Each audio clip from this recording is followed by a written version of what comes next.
Alors, pour revenir à la question quand même qui était sur les 50 ans, je voudrais simplement développer deux points.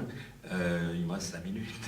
Le premier, c'est que l'on doit périodiser un peu les évolutions de l'Afrique et des Afriques depuis l'indépendance en essayant de voir un certain nombre de grandes périodes.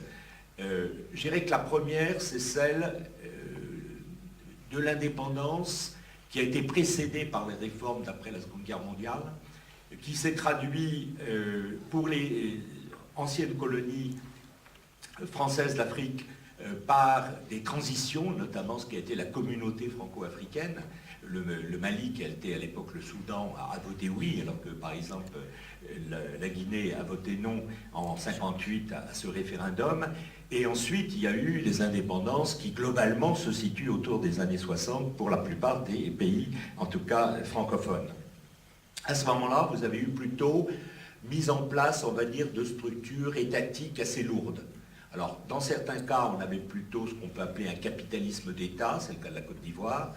Dans d'autres cas, on avait plutôt un régime socialiste, c'est le cas du Mali. Lorsque le Soudan est devenu Mali, il a fait une fédération avec le Sénégal, et puis cette fédération n'a pas tenu longtemps. On a eu un régime se référant au socialisme, étant dans la ligne du non-alignement, étant dans une conception où c'est l'État qui est le moteur du développement.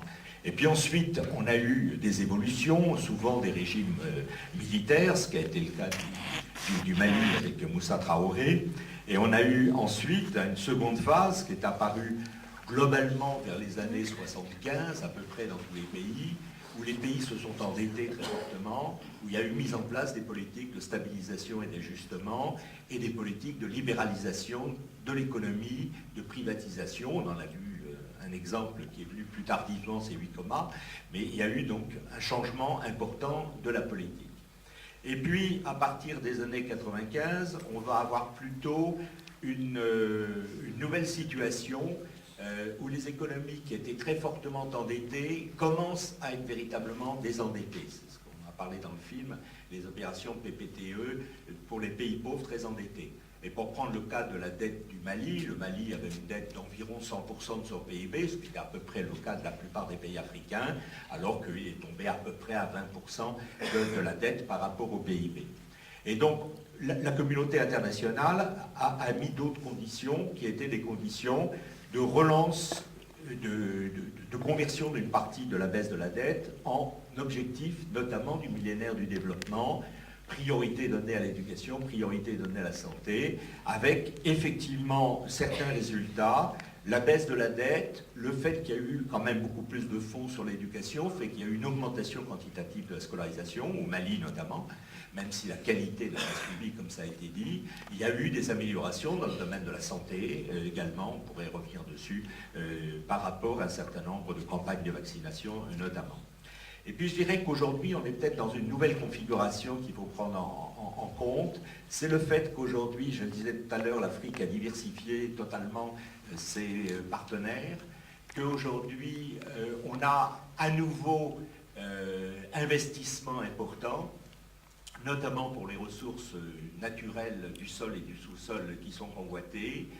Il y a un jeu quand même plus important des pays parce que dès lors qu'ils diversifient leurs partenaires, ils peuvent avoir plus de marge d'action vis-à-vis des bailleurs de fonds, vis-à-vis de la Banque mondiale, vis-à-vis du FMI ou vis-à-vis des pays de l'OCDE. Mais en même temps, il reste évidemment un certain nombre de défis majeurs qui sont les défis de la vulnérabilité des populations, les défis de la pauvreté. Et donc, même s'il y a croissance économique, et pour prendre le cas d'un pays comme le Mali, c'est un des pays dont la croissance économique depuis 10 ans est plutôt élevée, autour de 5% par an. On voit bien qu'il y a un certain nombre de problèmes majeurs qui demeurent parce que la croissance économique peut aussi être une source importante d'inégalité. Alors, pour terminer le bilan, je dirais qu'il faut voir ce qui s'est fondamentalement transformé depuis 50 ans. Il y a beaucoup de domaines où il y a vraiment des mutations radicales de l'Afrique et des Afriques. L'Afrique était dominante rurale, elle devient presque à moitié urbanisée aujourd'hui en moyenne. La croissance démographique fait que la population de l'Afrique a triplé. avec des questions de densité très différentes selon les régions. Là, ce sont des mutations importantes. Des mutations fondamentales aussi, c'est dans le domaine de l'accès aux nouvelles technologies. Le portable est par exemple un élément de transformation importante.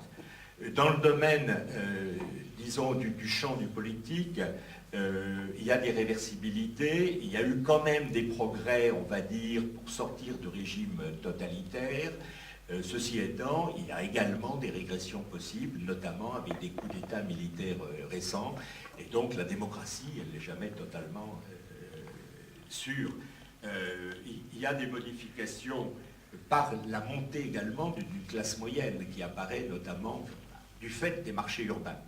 Donc l'Afrique, je dirais, a connu quand même des très fortes mutations qu'on pourrait décliner dans d'autres domaines si j'avais le temps. Ceci étant, il reste encore des situations de défis. L'Afrique est à 90% globalement exportatrice de produits primaires non transformés. Elle n'a pas été capable, sauf exception, par exemple, évidemment, l'Afrique du Sud, si on la prenait, de mettre en place un système très diversifié en termes de production, avec des constats différents. L'Afrique de l'Est ou l'Afrique orientale ont un niveau de développement économique beaucoup plus important que les pays d'Afrique occidentale aujourd'hui, ou que la plupart des pays pétroliers d'Afrique centrale. On a des défis considérables qui sont au niveau de la pauvreté, de la vulnérabilité, de l'exclusion de l'eau potable, de l'exclusion des biens fondamentaux, de la malnutrition qui avait plutôt baissé, mais qui est en train de remonter depuis la crise de la famine, depuis les émeutes de la fin de 2008-2009 et la flambée des prix des produits alimentaires, qui est un enjeu absolument majeur. Donc il y a un bilan contrasté, il y a des mutations, c'est évident, il reste encore énormément de défis importants. Et étudier ce regard sur 50 ans, c'est aussi de voir les nouveaux enjeux qui apparaissent, qui sont, comme je l'ai dit, environnementaux, qui sont climatiques, qui sont le stress hydrique, qui renvoient à des questions de gestion de la migration. Il y a une grosse interrogation qui apparaît aujourd'hui entre les discriminations entre les autochtones et les allochtones, entre ceux qui considèrent qu'ils ont des droits et ceux qui sont exclus des droits. C'est un problème majeur. Il y a des nouveaux défis sécuritaires, simplement sur les conflits, je n'en ai pas parlé. Il faut aussi relativiser, il y a un déplacement des zones de conflit. Les zones de conflit se trouvent notamment aujourd'hui dans la zone de l'arc sahélo-saharien. Ils se trouvent en RDC, ils se trouvent au Soudan et ils se trouvent dans la Corne de l'Afrique. Ceci étant, ce sont des zones effectivement où il y a des enjeux majeurs, mais l'ensemble de l'Afrique n'est pas réductible au conflit, puisque les conflits aujourd'hui, heureusement, sont de moindre intensité qu'ils n'étaient au moment des indépendances ou qu'ils n'ont été lors des luttes de libération nationale, notamment des ex-colonies portugaises.